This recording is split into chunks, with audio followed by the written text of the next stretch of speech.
मेरी तरफ से और मेरे घराने की तरफ से आप सबको सलाम। मैं पढ़ूँगी यूहन्ना नबी की इंजील, उसका 21 बाब और 15 से 25 आयत तक। भोजन करने के बाद यीशु ने शमौन पत्र से कहा, हे शमौन, यूहन्ना के पुत्र, क्या तू इनसे बढ़कर मुझसे प्रेम रखता है? उसने उससे कहा, हाँ प्रभु, तू तो जानता है कि मैं तुझसे प्रीति रखता हूँ। उसने उससे कहा, मेरे मेमनों को चरा।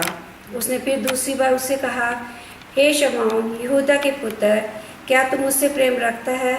उसने उससे कहा, हाँ प्रभु, तू जानता है मैं तुझसे प्रीति रखता हूँ। उसने उससे कहा, मेरी भेड़ों की रखवाली कर।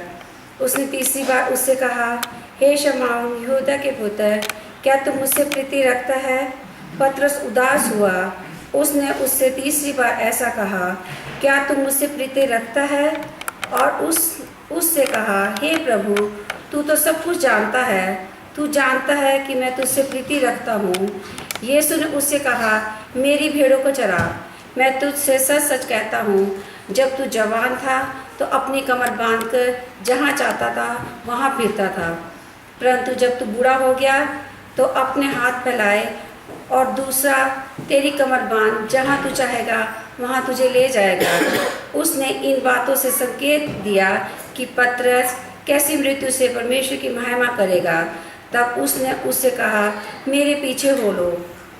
पतरस ने मुड़कर उस चेले को पीछे आते देखा जिससे यीशु प्रेम रखता था, और उसने भोजन के समय उसकी छाती की और झुक कर पूछा, हे प्रभु, तेरा पकड़वाने वाला कौन है? उसे देखकर पतरस ने यीशु से कहा, हे प्रभु, इसका क्या हाल होगा? यीशु ने उसे कहा, यदि मैं चाहूँ कि वह मेरे आने तक ठहरा रहे तो तुझे उससे क्या? तू मेरे पीछे हो ले। इसलिए भाइयों, ये बात फैल गई कि वह चेला ना मरेगा। तो भी यीशु ने उससे कहा, ये नहीं कहा कि वह मरेगा, परंतु ये कि यदि मैं चाहूँ वह मेरे आने तक ठहरा रहेगा तो तुझे इससे क्या? ये वही चेला है जो इन बातों की गवाही देता और इनसे इन बातों को लिखा है कि हम जानते हैं कि उसकी गवाही सच्ची है। और भी बहुत से काम हैं जो यीशु ने किए। यदि वे एक एक करके लिखे जाते तो मैं समझता हूँ कि पुस्तकें जो लिखी जाती वे संसार से कभी ना समाती। यीशु मसीह के कलाम को पढ़े और सुने, बरकत हो। आमीन।